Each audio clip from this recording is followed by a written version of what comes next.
Welcome to Wicked Shizuku's Reviews, bringing you a southern perspective on books, movies, music, and much, much more.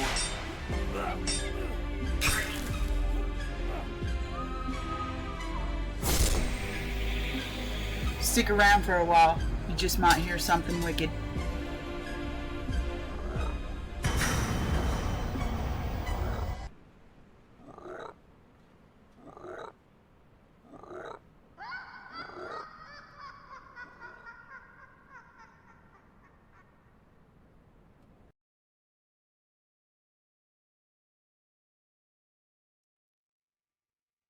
And hello again, and this is episode 51 of Wicked Shizuku's Reviews.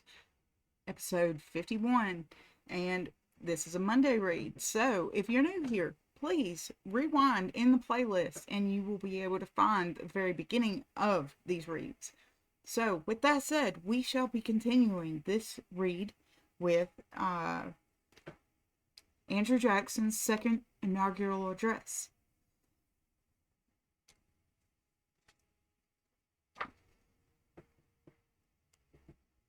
Andrew Jackson's second inaugural address, March 4th, 1833. Fellow citizens, the will of the American people expressed through their unsolicited suffrages calls me before you to pass through the solemnities preparatory to taking upon myself the duties of President of the United States for another term, for their approbation of my public conduct through a period which has not been without its difficulties, and for this renewed expression of their confidence in my good intentions, I am at a loss for terms adequate to the expression of my gratitude. It shall be displayed to the extent of my humble abilities in continued efforts so to administer the government as to preserve their liberty and to promote their happiness.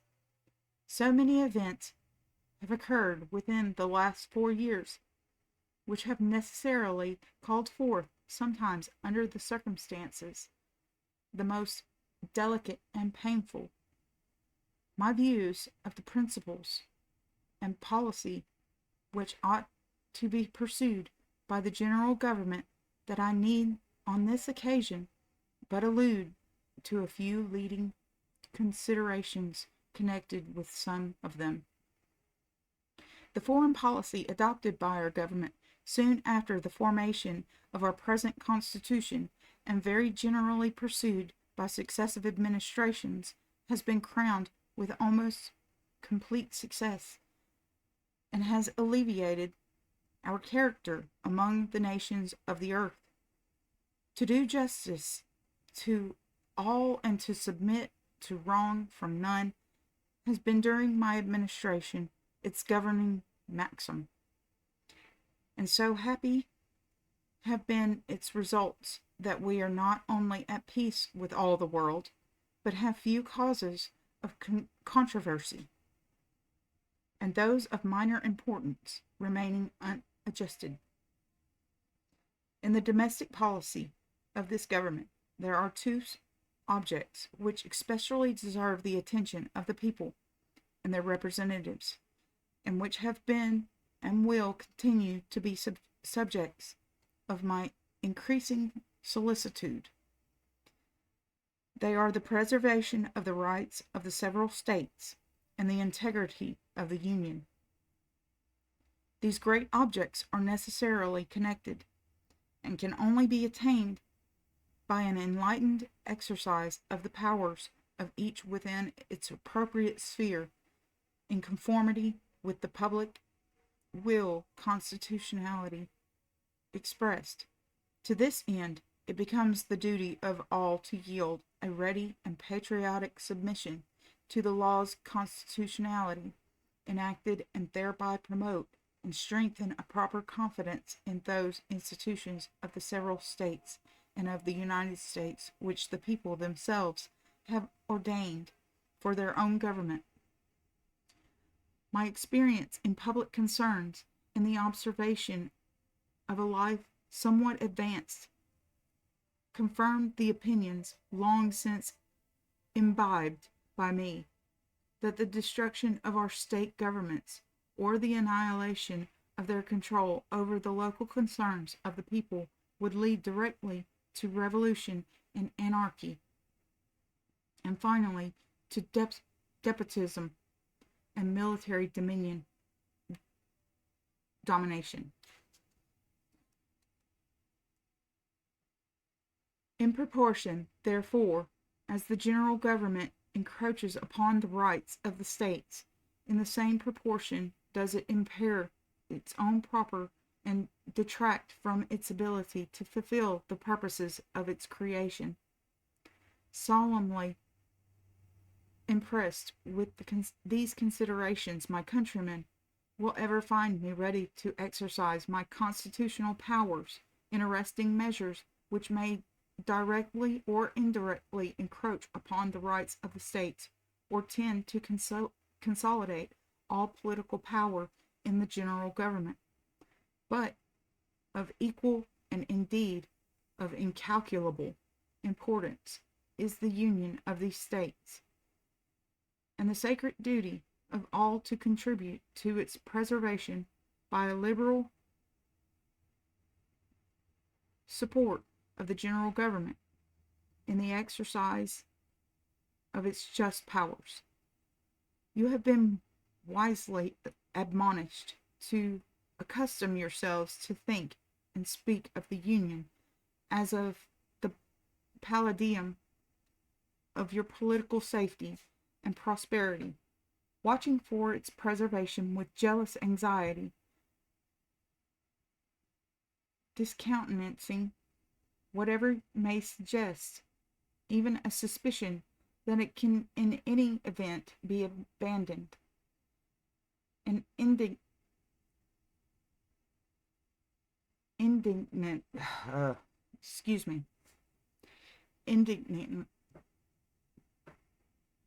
indignantly frowning upon the first dawning of any attempt to alienate any portion of our country from the rest, or to enfeeble the sacred ties which now link together the various parts. Without union, our independence and liberty would never have been achieved. Without union, they never can be maintained. Divided into 24, or even a smaller number, of separate communities, we shall see our internal trade burdened with numberless restraints and exactions.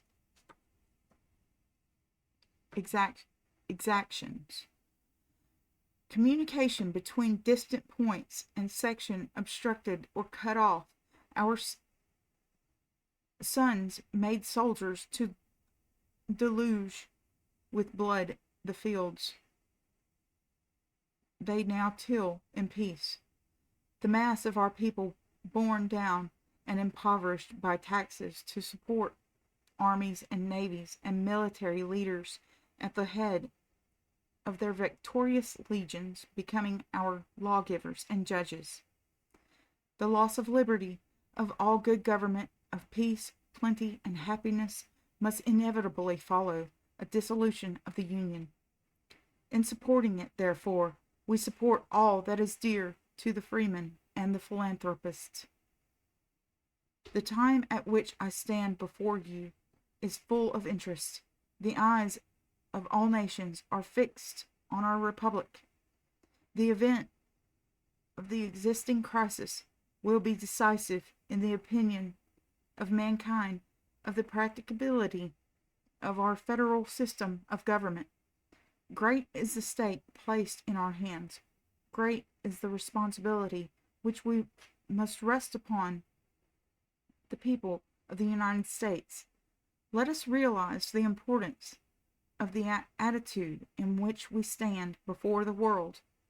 Let us exercise forbearance and firmness. Let us extricate our country from the dangers which surround it and learn wisdom from the lessons they inculcate.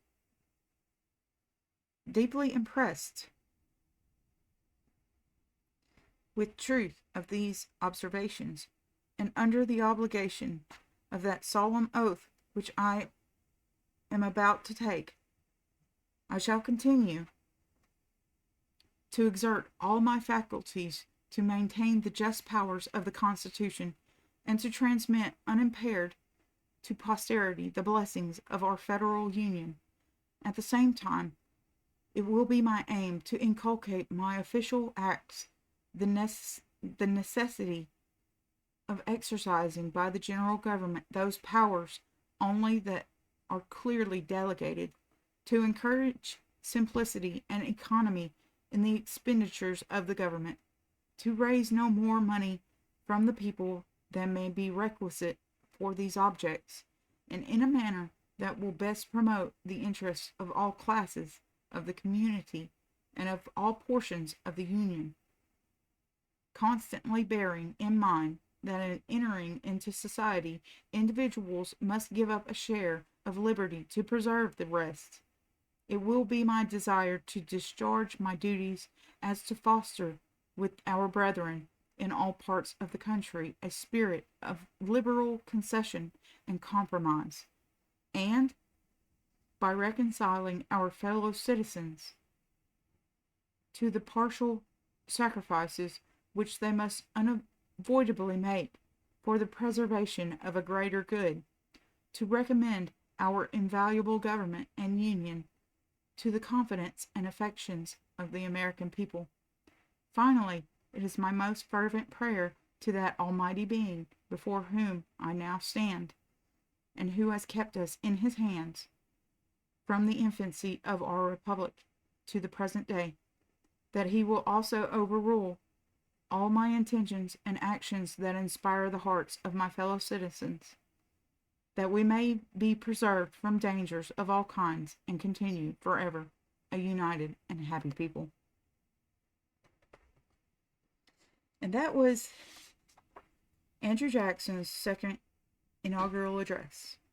And with that, I will be right back after the break. See you on the other side.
and welcome back. So, we will be continuing with a science lesson from 1001 Things Everyone Should Know About Science by James Trefil. And this lesson will be covering the nervous system. Fact 54. An animal's nervous system collects, possesses, and acts on information. The sensory nervous system takes information from the animal's sense organs and feeds it into the central nervous system, in humans, the brain and spinal cord, where it is processed. Once an appropriate response to the environmental situation has been determined, other signals from the central nervous system go out to the autonomic nervous system, which controls involuntary actions like the beating of the heart, and somatic nervous system, which controls voluntary actions like moving a limb. 55. Signals in the nerves are different from ordinary electrical current. Signals travel through the nervous system along the nerves, which are networks of individual cells called neurons. Each nerve can carry many signals at the same time, much as a telephone cable can carry many independent conversations. The points of communication between the ends of individual neurons are called synapses, and the long, thin parts of a nerve cell that actually carry a signal, the wires, are called axons. In electric systems, like your stereo set, signals are carried through the wires by the movement of electrons. In nerves, the signals involve the movement of ions of potassium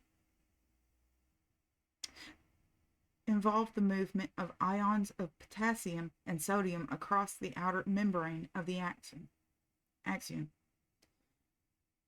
When a signal arrives at one end of a neuron, chemicals called neurotransmitters are sprayed out and mixed and picked up by the next neuron, and the signal moves on. A typical response time for a neuron is a millisecond, 0.001 seconds, which is over 1,000 times slower than the response time of the equivalent component in your personal computer. 56. The nervous system of higher animals is concentrated. Among animals like jellyfish, the nervous system is spread around the body, more or less like a system of roots. In higher forms, both the sense organs and the parts of the nervous system that process and act on sense information are in the head. Sometimes, as in worms, this central processing system is just a bundle of nerves called a ganglion. In vertebrates, however, it becomes the complex structure we call the brain. 57. Different parts of the human brain carry out different functions. You can divide the brain roughly into 3 sections. The hindbrain is located at the base, where the spinal cord comes in. It governs things like automatic motor movements. When you move unconsciously to regain your balance, for example, the neural signals came from this part of the brain. The outer covering of the brain, the gray matter, is the cerebral cortex, and this is where sense data are processed and where higher functions are reasoning and memory are located. In between the two is the midbrain, where emotions and some behavior come from. 58. Scientists do not fully understand the brain's complexity. There is a tendency in popular books to make facile identifications of the 3 parts of the brain: hindbrain, reptilian, unconscious existence, midbrain, animal emotions, cortex, higher functions. Or you might have run across the identification hindbrain, id, midbrain, ego, cortex, superego. It's not that simple.